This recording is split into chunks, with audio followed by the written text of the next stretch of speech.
Welcome back, all of you. So, official mock test paper 2A. ఇందులో biology content చూద్దాం. మనం already physics content complete చేస్తాం మనం already. So biology content first question,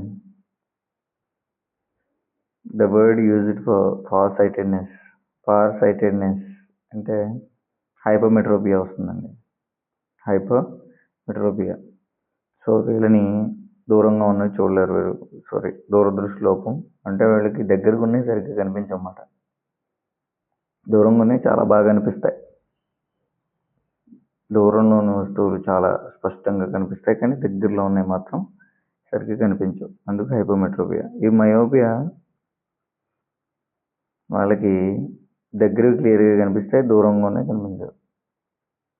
దీన్ని long sightedness అంటారు, short sightedness అంటారు. గుర్తుపెట్టుకోండి.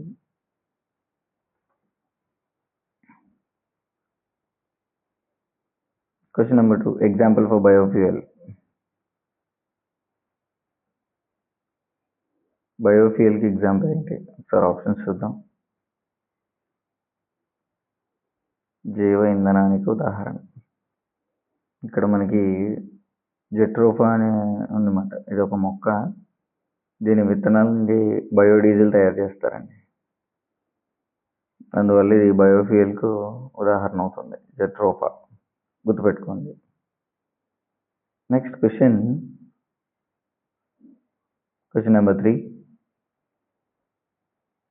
The liquid portion after formation of blood clot. రక్తం గడ్డకట్టిన తర్వాత మిగిలిన ద్రవాన్ని ఇలా పిలుస్తారు. రక్తం గడ్డకట్టిన తర్వాత మిగిలిన ద్రవ భాగాన్ని సీరం అని అంటామండి. సీరం. ఇందులో గడ్డకట్టించే కారకాలు ఉంటాయి. రైట్, గుర్తుపెట్టుకోండి. తర్వాత ప్రశ్న, cellular respiration in prokaryotic cells like bacteria occurs in. Bacteria వంటి ప్రోకారియోటిక్ కణాల్లో మైటోకాండ్రియా ఉండవు, కాబట్టి కణ శ్వాసక్రియ సైటోప్లాజంలో జరుగుతుంది. ఇందులో సైటోప్లాజం. కేంద్రక పూర్వజీవులైన బ్యాక్టీరియాల్లో కణ శ్వాసక్రియ ఇక్కడ జరుగును, సైటోప్లాజం. గుర్తుపెట్టుకోండి.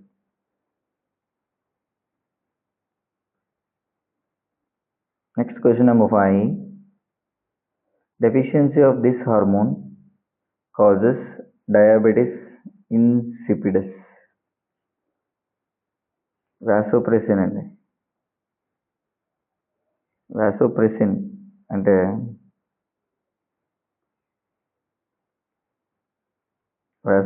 అంటే ఏడిహెచ్ హార్మోన్ అవుతుంది.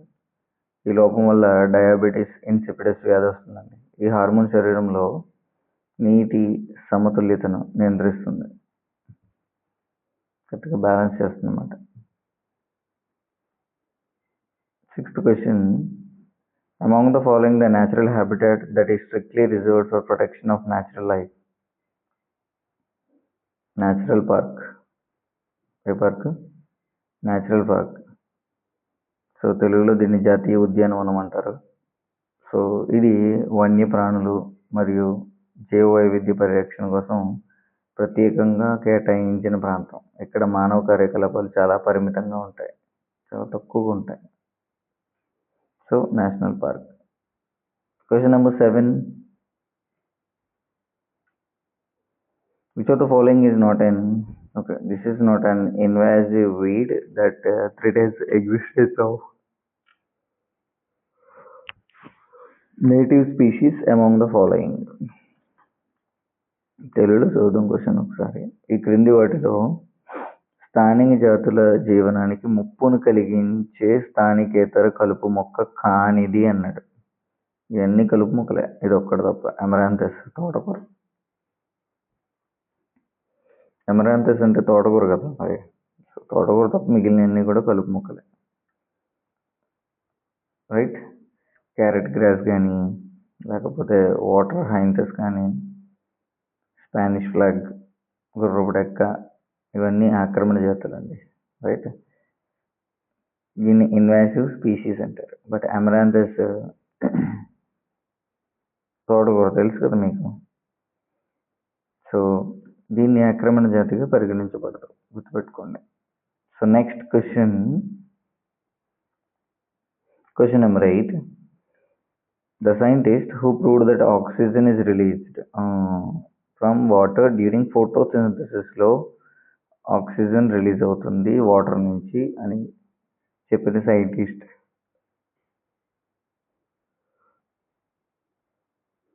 రాబర్ట్ హిల్ అండి. Robert hill.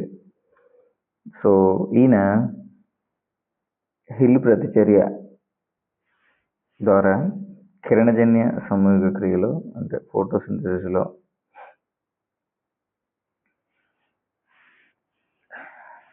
ఆక్సిజన్ రిలీజ్ అవుతుంది, అది వాటర్ ద్వారానే అని చెప్పి ఈయన నిరూపించాడు అన్నమాట. So Robert hill is the correct answer. Next question. Plasma membrane is made up of lipids and proteins. Right? Plasma membrane is made up of lipids and proteins. So fluid mosaic నమూనా ప్రకారం కణత్వచం ప్రధానంగా లిపిడ్లు, ఫ్లోస్పోలిపిడ్లు మరియు ప్రోటీన్లతో నిర్మించబడుతుందండి. Right.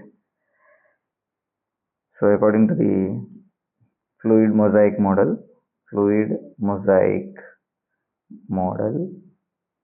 the plasma membrane consists mainly of a phospholipid bilayer with embedded proteins. గుర్తుపెట్టుకోండి, lipids and proteins. Question number 10. The mammal that builds dams across water streams.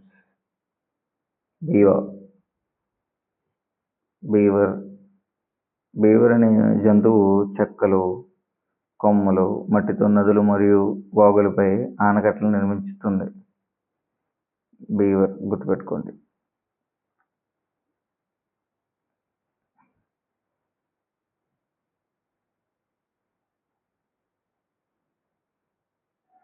Next question. Adam's apple is formed due to the elongation of. Adam's apple అంటే గొంతు ముందు భాగంలో కనిపించే ఉబ్బిన భాగం అన్నమాట.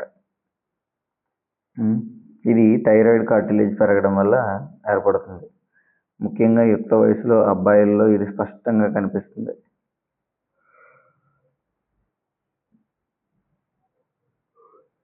Next question. The lens present in our eyes, biconvex lens, మన కంటిలో biconvex lens ఉంటుంది. ఇది లైట్ రేస్ని రెటీనాపై పడేలా చేస్తుంది అన్నమాట. సో దాంతో మనకి క్లియర్ విజన్ అనేది వస్తుంది. So question number 13. Ducklings can recognize their mother through this kind of animal behavior. బాతు పిల్లలు తమ తల్లిని ఈ రకమైన జంతు ప్రవర్తన ద్వారా పోల్చుకోగలుగుతాయి. ఓకే. సో గుడ్డు నుంచి బయటకు వచ్చిన పిల్లలు మొదట చూసిన కదిలే వస్తువును తమ తల్లిగా గుర్తించి అనుసరించి ప్రవర్తన మనం ఇంప్రింటింగ్ అంటామండి. ఏంటది? Imprinting. Question number 14.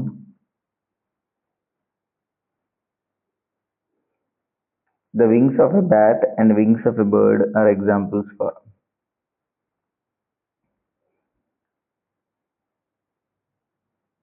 Wings of a bat, గబ్బిళం రెక్కలు మరియు పక్షి రెక్కలు దేనికి ఉదాహరణ అని అడుగుతున్నాడు. సో వీటికి ఉన్న రెండింటికి ఒకటే పని, ఎగరడం. చేసేటప్పుడు వాటి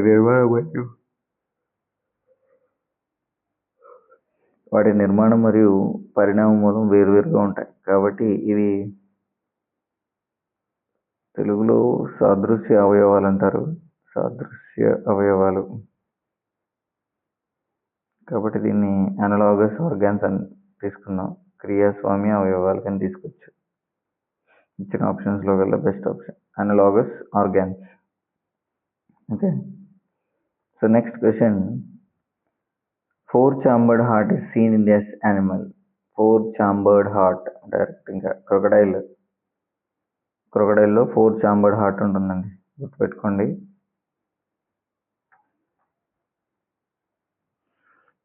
ఫిఫ్టీన్త్ క్వశ్చన్ అయిపోయిందా? ఓకే, 16th క్వశ్చన్కి వెళ్దాం.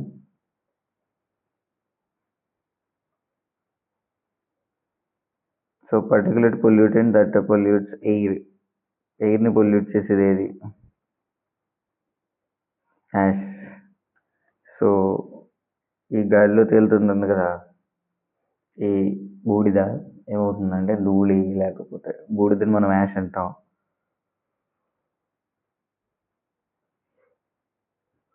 ధూళినేమో డస్ట్ అంటాం, పొగనేమో స్మోక్ అంటాం. ఈ పదార్థాలన్నీ ఏం చేస్తాయంటే పైకి గాలిలో కలిసిపోయి carbon dioxide, sulphur dioxide, carbon monoxide వీటిని ఉత్పత్తి చేసి మనకి ఏమవుతాయి?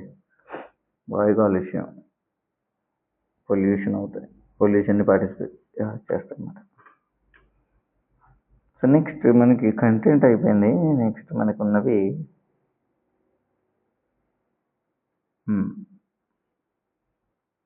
ఏంటి? Pedagogy. First question, the number of steps in Herbert's lesson plan. So Herbert's lesson ప్లాన్లో మొత్తం ఎన్ని స్టెప్స్ ఉన్నాయని అడుగుతున్నాడు. 5 స్టెప్స్ ఉన్నాయి, right? 5. First preparation,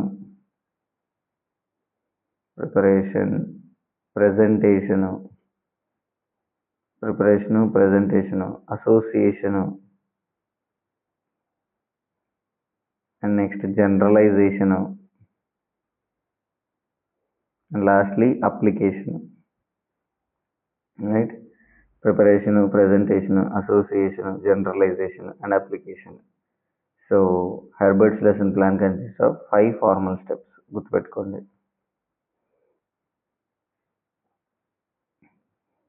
so next question number 2, the broad attempt for understanding nature is called theory. మరి కాబట్టి theory ప్రకృతిలో జరిగే సంఘటనలను అర్థం చేసుకోవడానికి రూపొందించిన విస్తృత వివరణను మనం సిద్ధాంతం అంటారు. ఇంగ్లీష్లో థియరీ అంటామండి. Next question, an example for exhibits in Dale's cone of experiences.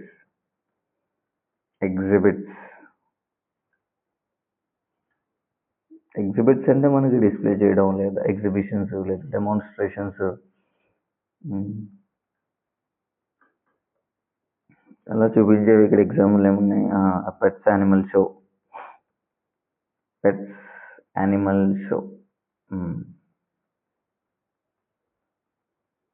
పెంపుడు జంతువుల ప్రదర్శన, అది కూడా తీసుకోవచ్చు. ఇప్పుడు మనం question number 4, last and final question for biology.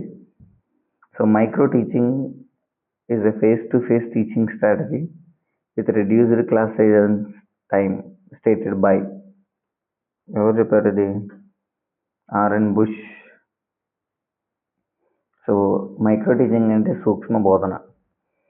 ఇది తక్కువ మంది విద్యార్థులు, తక్కువ సమయం, పరిమిత విషయంతో నిర్వహించే బోధనా విధానం. ఇది ఉపాధ్యాయ నైపుణ్యాలను అభివృద్ధి చేస్తుందండి, రైట్?